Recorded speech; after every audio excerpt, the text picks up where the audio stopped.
بچوں کی تربیت کے اندر ایک ان کی نیڈ اور ایک ضرورت ہے انٹلیکچول نیڈ،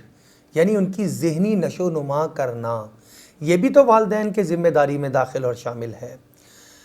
اس میں آج سب سے بڑی رکاوٹ ذہنی نشو و نما میں سب سے بڑی رکاوٹ جو ہے وہ ہمارا اسکرین کا استعمال ہے۔ یعنی یہ جب سے موبائل آئے اور اس کا کثرت استعمال ہوا، جب سے لیپ ٹاپ سامنے آیا، جب سے بچوں کو کارٹون لگا کر اور LEDs وہ دے دی گئیں اور بچوں کو ادھر بٹھا دیا گیا کہ بچہ اگر شور کر رہا ہے تو اس کا بھی حل ایک ہی سمجھ میں آتا ہے کہ اس کو کارٹون لگا کر بٹھا دیا جائے، اور وہ گھنٹوں وہاں پر بیٹھا ہوا ہے، اور وہ بچہ بھی مختلف چیزیں دیکھ دیکھ کر ایسا عادی ہو گیا کہ جیسے اسکرین کے سامنے بیٹھتا ہے ویسے ہی خاموش بھی ہو جاتا ہے۔ پھر وہاں سے آگے بات بڑھی تو لیپ ٹاپ آ گئے کہ لیپ ٹاپ کے اندر آپ نیٹ کے ذریعے سے بہت ساری چیزیں چینج کر سکتے تھے۔ اب بچہ گھنٹوں اس کے سامنے بیٹھا ہوا ہے اور اس کے اندر ہی مشغول ہے، کارٹونز اور مختلف اینیمیشنز اس میں دیکھ رہا ہے اور بہت ساری موویز اس کے اندر دیکھ رہا ہے، اور اتنا اس کا دل لگ گیا اس کے ساتھ کہ وہ اپنی ماں کو بھی بھول گیا، باپ کو بھی بھول گیا، ارد گرد کے ماحول کو بھی بھول گیا، اور اب وہ تنگ کرنا بھی چھوڑ گیا۔ اور شاید والدہ اور والد بھی یہی چاہتے تھے ہمیں تنگ نہ کرے، اس لیے اس کو لیپ ٹاپ کے سامنے جا کر بٹھا دیا جاتا ہے۔ اب تو نئی جنریشن کے لیے اس سے بھی زیادہ خطرناک چیز موبائل آ گیا ہے کہ ماں کا موبائل، باپ کا موبائل، جہاں پر بچہ شور کر رہا ہے، تنگ کر رہا ہے، ماں نے کھانا پکانا ہے، ماں نے کپڑے دھونے ہیں، ماں نے کوئی اور کام کرنا ہے، بچہ تنگ کر رہا ہے، تو پہلے اس کے ہاتھ میں کھلونا دیا جاتا تھا،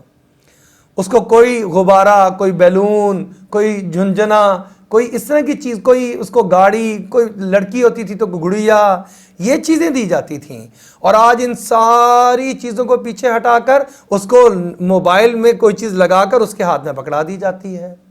اب عالم یہ ہو چکا ہے کہ 6-7 ماہ کا بچہ،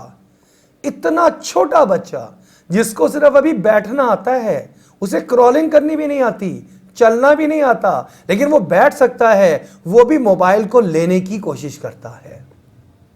وہ بھی موبائل کی سکرین سے متاثر ہوتا ہے۔ وہ اپنے ماں اور باپ کو بھی پچھلے 6-7 ماہ جب سے وہ پیدا ہوا یہی دیکھ رہا ہے کہ میرا باپ جب سامنے بیٹھا ہوتا ہے تو وہ بھی ایسے ہی موبائل کو دیکھ رہا ہوتا ہے، اس کے سامنے بھی سکرین ہوتی ہے۔ اور جب وہ اپنی والدہ کو دیکھتا ہے کہ والدہ جو ہیں ان کے سامنے بھی ہر ٹائم میں سکرین کھلی ہوتی ہے، حتیٰ کہ جب وہ والدہ اس بچے کے ساتھ ہیں، اس کو فیڈر پلا رہی ہیں، اس کو کوئی چیز کھلا پلا رہی ہیں، تب بھی دھیان توجہ اس بچے کی طرف نہیں ہے بلکہ اس موبائل کی طرف ہی ہے۔ تو اس کو بھی اشتیاق ہوتا ہے کہ پتہ نہیں کیا خاص چیز ہے یہ جو کہ ان کے پاس، میرے والد اور والدہ کے پاس موجود ہے اور میرے پاس موجود نہیں ہے۔ وہ لینے کی کوشش کرتا ہے، پھر اس میں سے کچھ جو ہے وہ آوازیں آ رہی ہوتی ہیں، اگر میوزک لگایا ہوا ہے تو میوزک کی آوازیں آ رہی ہیں، اس کی طرف بچہ متوجہ ہو رہا ہے۔ اگر آپ نے کوئی ٹی وی ڈراما یا کوئی سیریل یا کوئی مووی لگائی ہوئی ہے یا کوئی کارٹونز لگائے ہوئے ہیں، اس کی آواز اور اس کی چمک اس کو اٹریکٹ کر رہی ہے۔ لہذا آج 6-7 ماہ کا وہ بچہ جو کہ صرف بیٹھنے کے قابل ہے، وہ بھی سکرین کا جو وہ نشہ کرنا شروع ہو چکا ہے، ایڈکٹ ہو چکا ہوا ہے۔ اور یہ سلسلہ پھر ایسا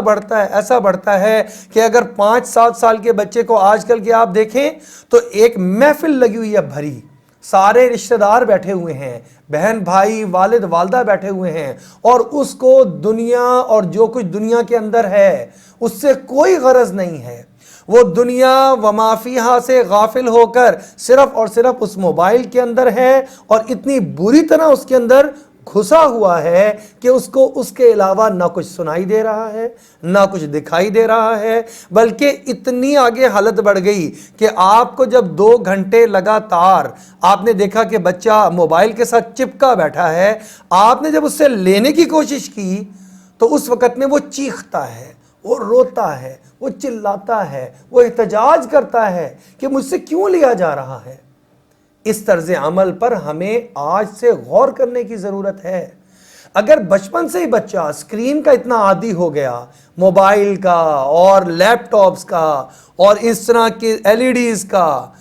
تو وہ تو ایک نئے جہان میں چلا گیا۔ وہ آپ سے تو کٹ جائے گا اور یہی چیز اس کی ذہنی نشو و نما کو روک دے گی، بلکہ اس کی ذہنی نشو و نما جو وہ دیکھ رہا ہے اس کے مطابق ہوگا۔ بچے جھگڑالو ہوتے چلے جا رہے ہیں، عدم برداشت ہوتا چلا جا رہا ہے، کیونکہ وہ کارٹون میں جو دیکھ رہا ہے وہ یہی دکھایا جا رہا ہے، وہ سازشی ہوتا چلا جا رہا ہے، وہ دوسروں کو نقصان پہنچانے والا ہوتا چلا جا رہا ہے، کیونکہ وہ جو کارٹون دیکھ رہا ہے اس کے اندر ایک کریکٹر ایسا ڈالا گیا ہے جو کہ سب کا نقصان چاہتا ہے اور برا چاہتا ہے۔